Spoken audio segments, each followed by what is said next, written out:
Assalamualaikum warahmatullahi wabarakatuh.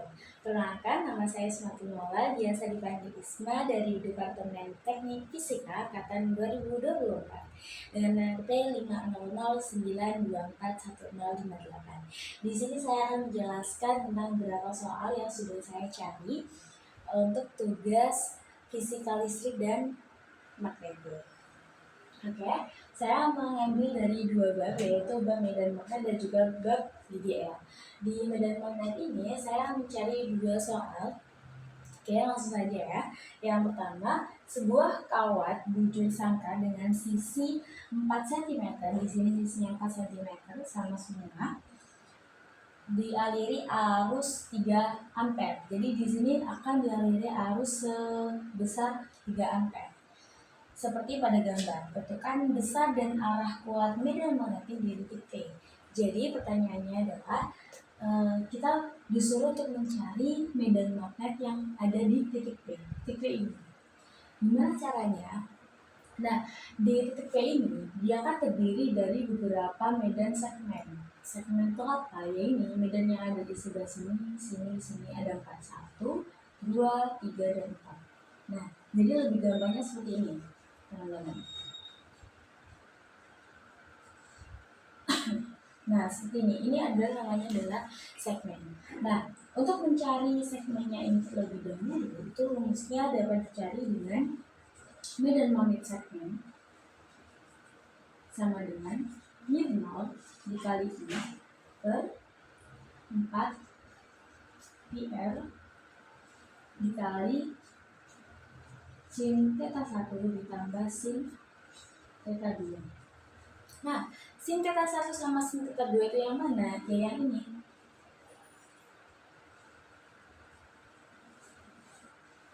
Theta 1 dan theta 2. Nah, gimana kita bisa tahu theta 1-nya itu berapa, theta 2-nya berapa? Dari sini. Ini kan dia kan sebuah persegi. Ya. Nah, sebuah persegi kalau dia dibagi menjadi 4, pasti otomatis dia berapa derajat? 90 derajat. Benar banget.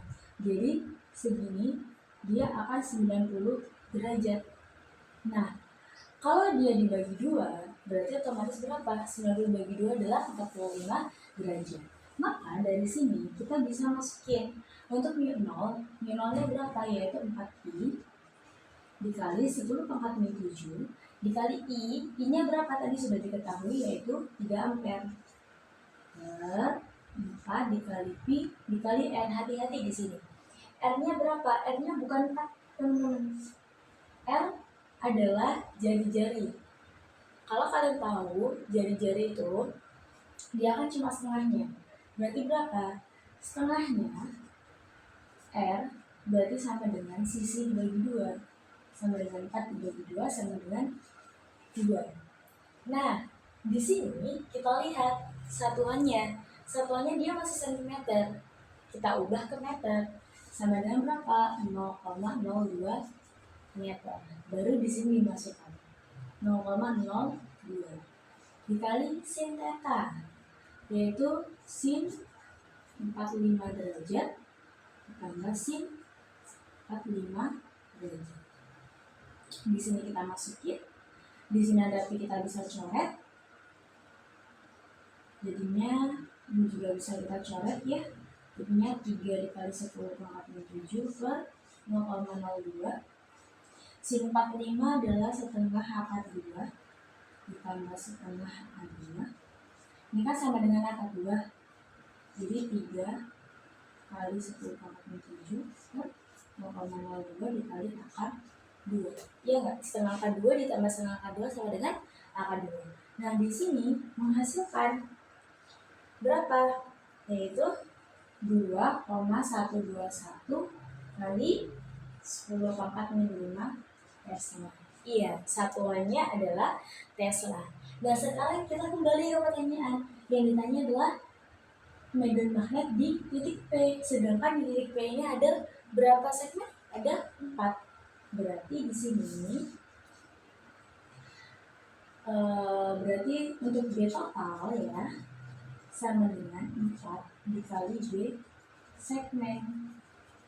sama dengan 4 dikali hasil ini.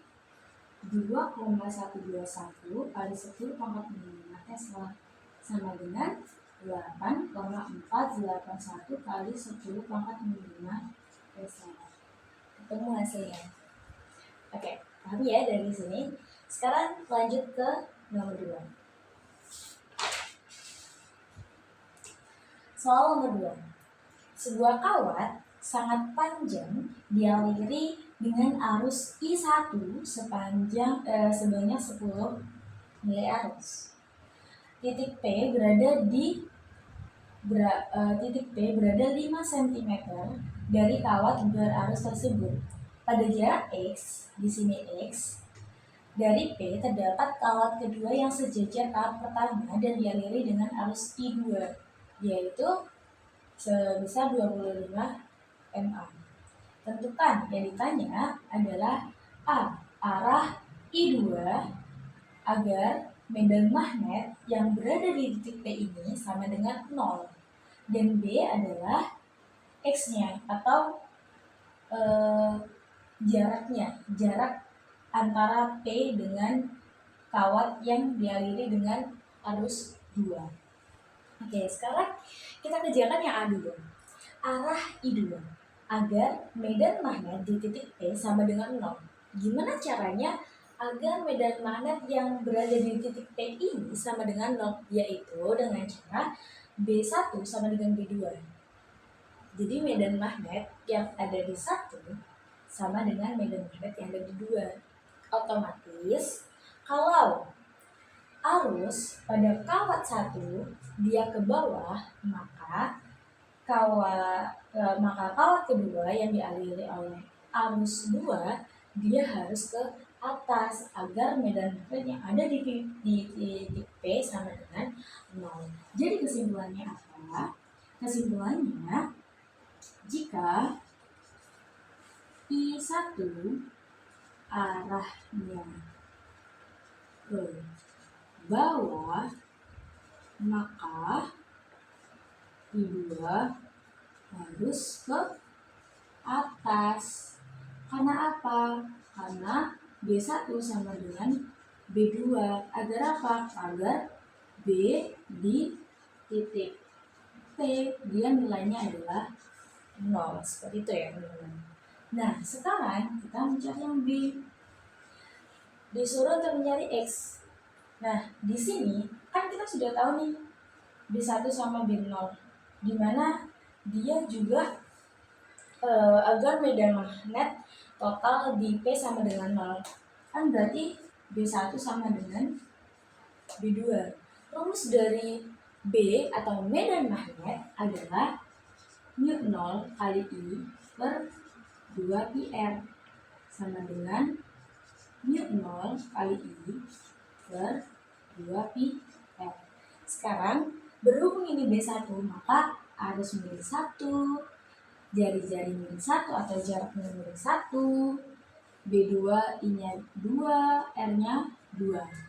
Nah, di sini coba ada yang sama nggak dan bisa dicoret nggak? Iya, ada.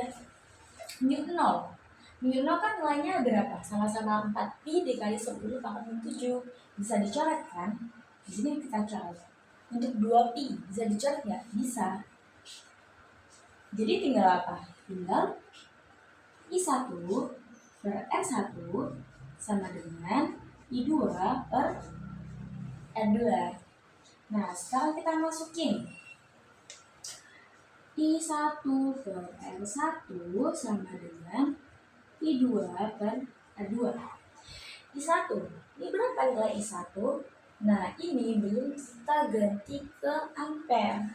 Ini kita ganti ke ampere dulu ya. Untuk I1 kita ganti menjadi 0,01 ampere. Untuk yang 25 menjadi 0,025 ampere. Iya. Dan untuk yang 5 ini kan masih sentimeter, kita tambah ke meter yaitu 0,05 meter. Oke, nice.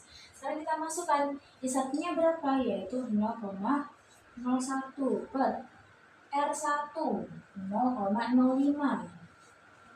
sama dengan I2 0,025 per R2-nya X. Kita taruh X. Nah, jadi di sini gimana cara cari X? X sama dengan 0,05 dikali 0,025 dibagi 0,01. Ketemulah nanti nilai X, yaitu 0,125 meter. Nah, berhubung di sini sentimeter, kita ubah lagi ke sentimeter. Berapa? Yaitu 12,5. Ketemu hasilnya di sini. Oke, next. Ini aku giniin ya.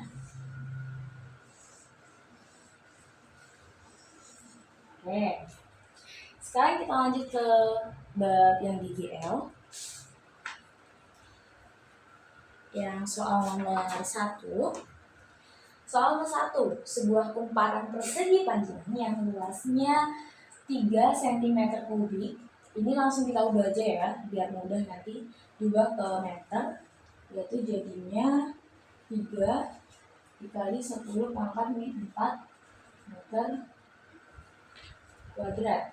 Maaf ya, tadi saya bilangnya kubik, ini kuadrat.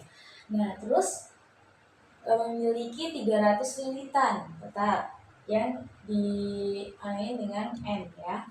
Terus dan berputar dalam medan magnet 400 Gauss.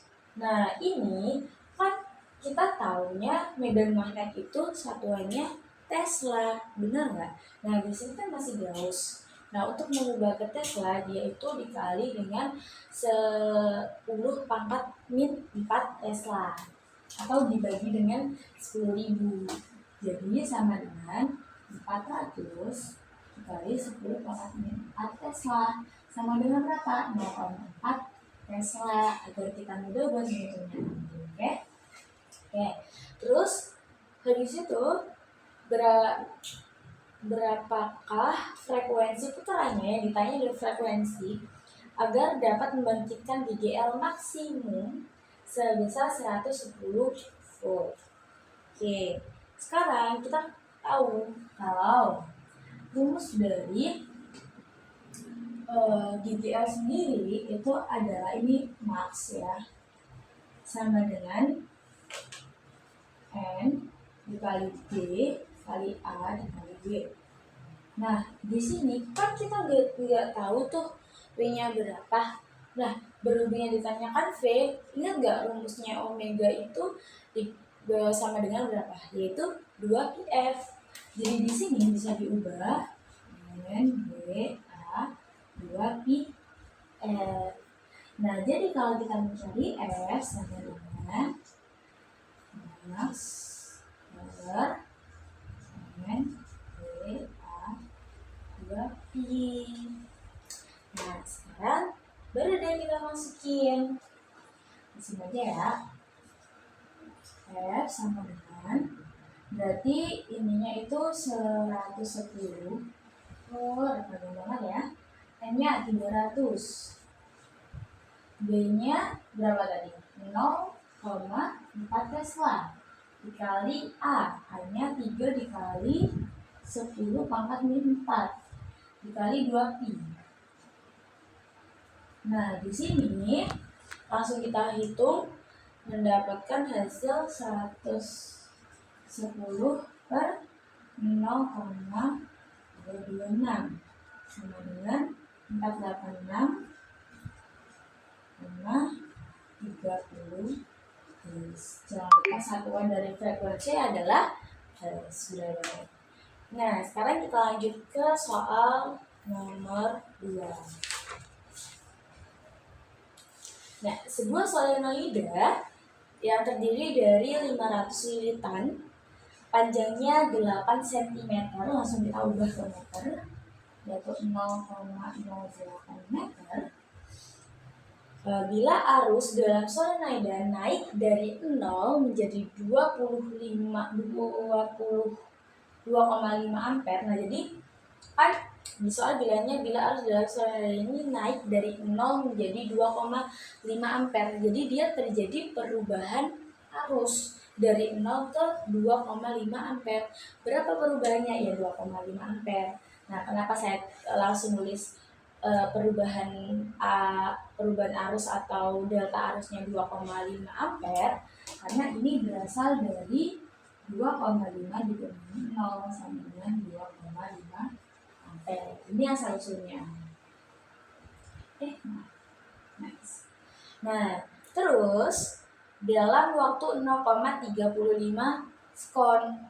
Nah, jadi ini juga delta waktu, di mana waktunya ini 0,35 sekon dalam perubahan arus 2,5 ampere. Kayak gitu. Makanya waktunya enggak T, dia delta T.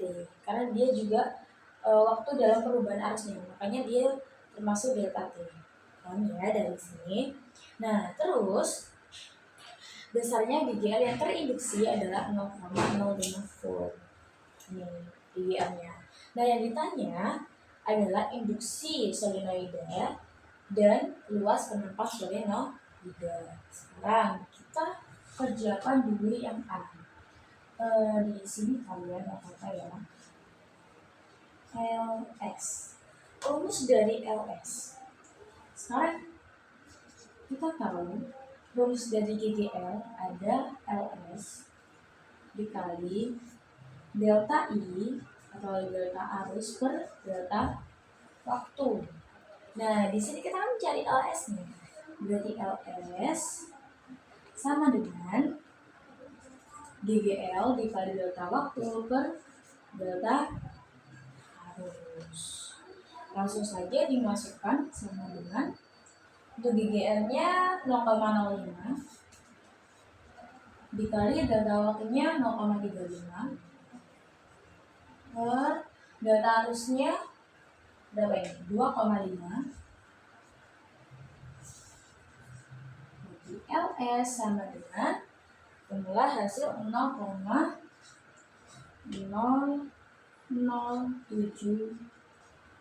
H. Satuannya adalah H. Nah, di sini aku mau ngecilin jadi 7M. Ketemu ya. Jadi ketemu induktansi solenoida. Sekarang kita beralih yang ke B. Maaf, di sini aja ya.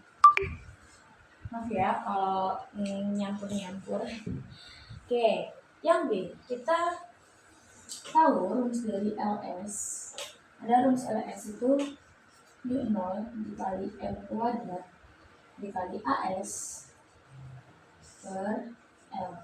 Nah, di sini kan kita kan mencari AS. Bisa tuh dari sini, yaitu AS sama dengan LS kali L per mu0 kali M kuadrat. Nah, di sini bisa kita cari LS-nya kan udah diketahui. Kita pakai yang 0,07 aja ya. 0,007 dikali L-nya berapa? 0,08 mu0 4 dikali 4 pi dikali 10 pangkat min 7 dikali N kuadrat 500 kuadrat. Nah, di sini kita hitung, ketemulah hasil 0,001782 meter kuadrat atau 0,5018 meter kuadrat. Jadi ini ya 4 soalnya. Yang pertama tentang bab medan magnet, yang kedua bab GGL. Oke, yang sudah sekian dari penjelasan yang sudah saya sampaikan. Terima kasih. Wassalamualaikum warahmatullahi wabarakatuh.